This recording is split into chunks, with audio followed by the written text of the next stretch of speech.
नेक इंसान की कहानी। एक नदी किनारे एक बहुत ही सुंदर गांव था। वहाँ के लोग भी बहुत अच्छे थे। सब मिलजुल कर रहते थे। लोगों में एकता भी थी और एक दूसरे की मदद भी करते थे। उस गांव में शंकर भगवान की एक बहुत सुंदर मंदिर था। उस मंदिर के एक पुजारी थे जो बहुत ही त्यागी और सच्चे भक्त थे। वो प्रतिदिन मंदिर में पूजा करते थे और मंदिर का देखभाल भी करते थे। शंकर भगवान उस पुजारी पर हमेशा अपनी कृपा बनाए रखते थे। एक दिन उस पुजारी ने एक सपना देखा कि शंकर भगवान उससे मंदिर में विद्वानों और धर्मात्माओं लोगों की सभा बुलाने को कह रहे हैं। पुजारी दूसरे दिन मंदिर में पूजा करने गया और पूजा करने के बाद ये खबर सारे गांव में फैला दिया कि आज मंदिर में सभा लगने वाली है। लोगों ने जैसे ही खबर सुनी और कुछ ही घंटों में बहुत सारे लोग मंदिर में जमा हो गए।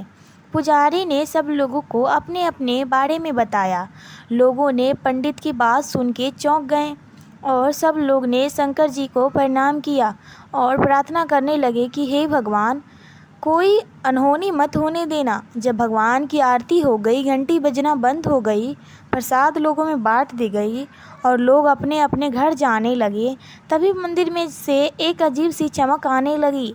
जब पुजारी ने मंदिर के अंदर जाके देखा तो एक सोने से परात था जो हीरे मोती से भरे हुए थे। उस रत्न की चमकने से पूरे मंदिर में रोशनी ही रोशनी फैल गई थी। पुजारी ने जब उस परात को उठाया तो उसमें एक चिट्ठी भी थी जिसमें लिखा हुआ था कि जो सबसे सच्चा, दानी, पुण्यात्मा और दयालु होगा उसी के लिए ये शंकर भगवान का उपहार है।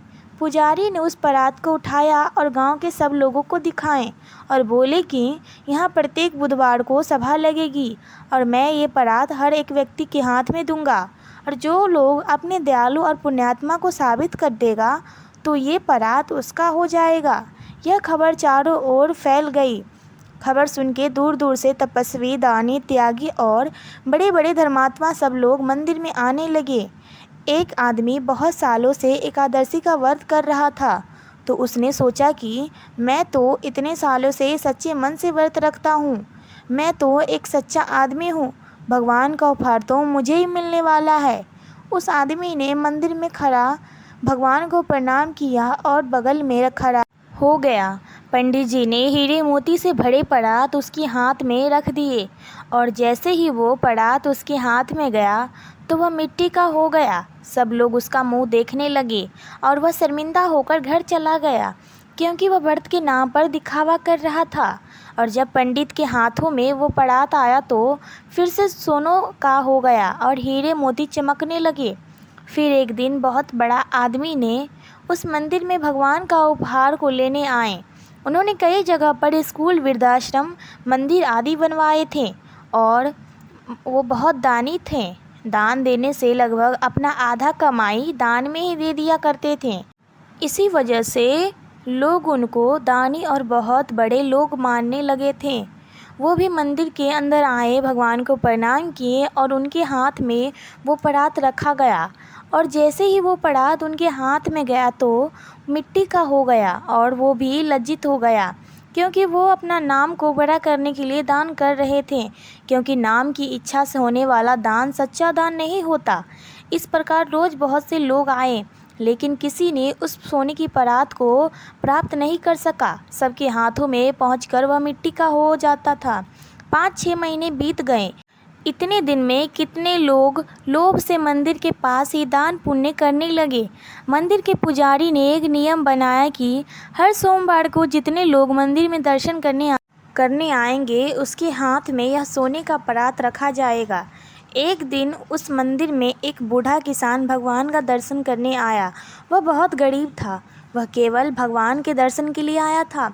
वह मंदिर में जा ही रहा था तभी मंदिर के बाहर एक आदमी को देखा और वह मंदिर के कुछ ही दूरी पर बैठा था।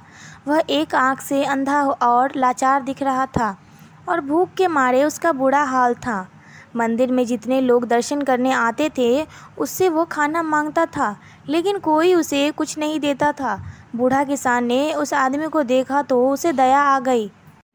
वो उसके पास गया और वहीं पर बैठ गया। उसने अपने घर से पुराने कपड़े में थोड़ा चना लाया था। वह अपना चना उस आदमी को खाने को दे दिया। वो आदमी चना खाकर अपना पेट भर लिया और बहुत खुश हुआ।